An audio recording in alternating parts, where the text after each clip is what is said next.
তিনি চাৰি এক দুই তিনি চাৰি নাচনি বহাগী আকৌ আহি পালেহি নাচনি কুলিয়ে দিলে বিহুৰ জাননী নাচনি বহাগী আকৌ আহি পালেহি নাচনি কুলিয়ে দিলে বিহুৰ জাননী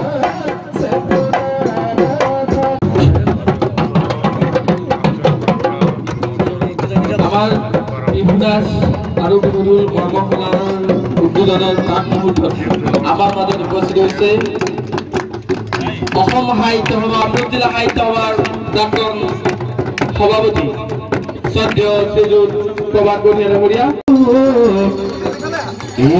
লৈ হালিলে ঐ নদালি ভলুকা ঐ পথাৰলৈ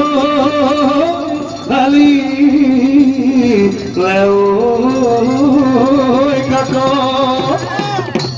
এই বুকুৰে কামি আঘোণ পথাৰত মৰম আবিতে সোমালা এ মৰম আবিতে সোমালা এ মৰম উঠতে পড়লে খালে বাৰবাৰ কোৱা হৈছে স্থানীয় গামোচা ব্যৱহাৰ কৰিব দিব লাগে।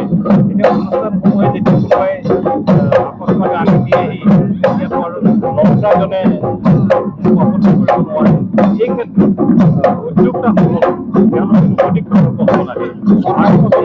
এতিয়া যিহেতু গামোচাকেইটা আমাৰ টেগমাৰ্ক দিয়া হৈছে এইসমূহ আমি চাই চিতি লৈ এনেধৰণৰ যদি কাৰোবাৰ কষ্ট দিয়া হয় সতৰ্ক হৈ আমাৰ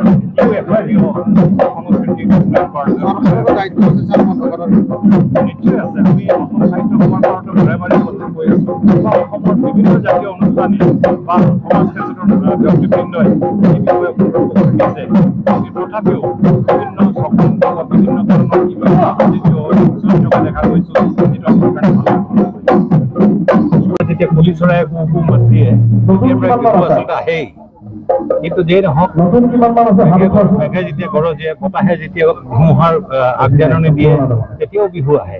গতিকে বিহুৰ এই কৰ্মশালা বিভিন্ন জেগাবিলাকত আজিকালি হ'ব ধৰিছে। অসমৰ বিভিন্ন চহৰখনে এই আমাৰ সামগ্ৰিকভাৱে সমগ্ৰ অৰ্থনীতিৰ কাৰণে এটা বৰ আনন্দৰ বতৰা।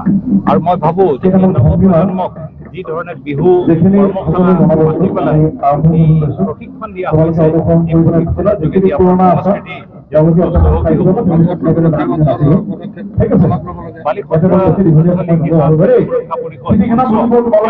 কাৰ্যসূচী আজিৰ পৰা আৰম্ভ কৰিছে। মই আশা কৰিছো প্ৰায় 100-150 আমাৰ প্ৰশিক্ষাৰ্থীক মই দেখা পাইছো ইয়াত। গতিকে মই আশা কৰিছো যে এইসকল নৱপ্ৰজন্মৰ শিল্পীৰ যোগেদি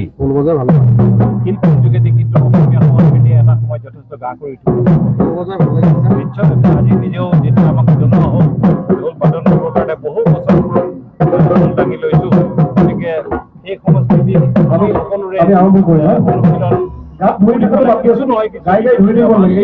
যিটো গামোচা তেখেতৰ গলতা বা ঢোল বজাই আজি এনেকুৱা অনুভৱ লাগিছে যে বিহু লাগি গৈছে। মানে গাত নাচন উঠি গৈছে বিহুটো বজাই। অসমৰ এটা বাপতি সাহোন আমাৰ সংস্কৃতি বিহু নৃত্য সংস্কৃতি আমাৰ কণ বিলাকে আজি বিহু নৃত্য কৰ্মশালাত যোগদান কৰিছে। মই আশা ৰাখিছো আমি যে ভৱিষ্যতে তেওঁলোকে অসমৰ আগশাৰীৰ মঞ্চত তেওঁলোকে শ্ৰেষ্ঠ বিহুৱতী হ'ব, শ্ৰেষ্ঠ বিহু গৌৰী হ'ব আৰু সন্মান আনিব। অসমত সন্মান আনিব, নিজৰ ঠাই টুকুৰাত সন্মান আনিব। আজিকালি যদি শ্ৰেষ্ঠ বিহু কৰি বিহুৱতী হ'ব পাৰে গুৱাহাটীত লাখ লাখ টকা তেওঁলোকে দিয়া যায় পুৰস্কাৰ হিচাপে, লগতে বহুত সন্মান। সকলোকে মই শুভেচ্ছা জনাইছো। ইয়াৰ পৰাই আমাৰ বাপতি সাহোনটো ৰক্ষা হওক। ৰঙালী বিহু আগতীয়াকৈ শুভেচ্ছা জ্ঞাপন কৰিছো। আজি বালিসত্ৰ আঞ্চলিক সংস্কৃতি সুৰক্ষা মঞ্চৰ ৪ৰ্থ বাৰ্ষিক বিহু নাচাৰ বিহু দলৰ কৰ্মশালা আজি প্ৰথম দিনৰ কাৰ্যসূচী আছিল। এই প্ৰথম দিনৰ কাৰ্যসূচী আমাৰ কৰ্মশালাৰ উন্মোচন কৰিছিল নৰ্থ ইষ্ট কেঞ্চাৰ হস্পিটেলৰ অধ্যক্ষ শ্ৰীযুত গণেশ তামুলী ডাঙৰীয়া আৰু আমাৰ মাজত উপস্থিত আছিল অসম সাহিত্য সভাৰ সভাপতি পদ্মশ্ৰী সূৰ্যকান্ত হাজৰিকা ডাঙৰীয়াই উদ্বোধন কৰিছিল। অতিথি হিচাপে উপস্থিত আছিল অসম কবি মঞ্চৰ প্ৰধান সম্পাদক জ্যোতিকান্ত ডাঙৰীয়া, কামৰূপ জিলা। ইয়াতে আমাৰ প্ৰায় 4-5 সামৰণি 7 তাৰিখে হ'ব। অতি সুখৰ খবৰ যে সামৰণি অনুষ্ঠানত উপস্থিত থাকিব আমাৰ ৰাজ্যসভা সাংসদ ভুৱনেশ্বৰ হাজৰিকা ডাঙৰীয়া, আমাৰ মাজত উপস্থিত থাকিব আমাৰ বিধায়ক ৰমেশ কলিতা ডাঙৰীয়া, আমাৰ মাজত উপস্থিত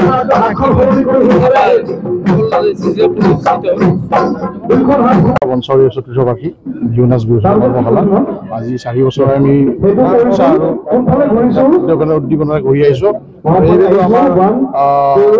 এই বৰ্মনাখন যমুনা বালা দেখা আমাৰ ভূঞা সমষ্টিৰ সন্মানীয় বিধায়ক আজি সভাপতি ভৱেশ কলিতাৰ মাতৃ স্মৃতিত বৰ্মনাখন আয়োজন কৰিছোঁ।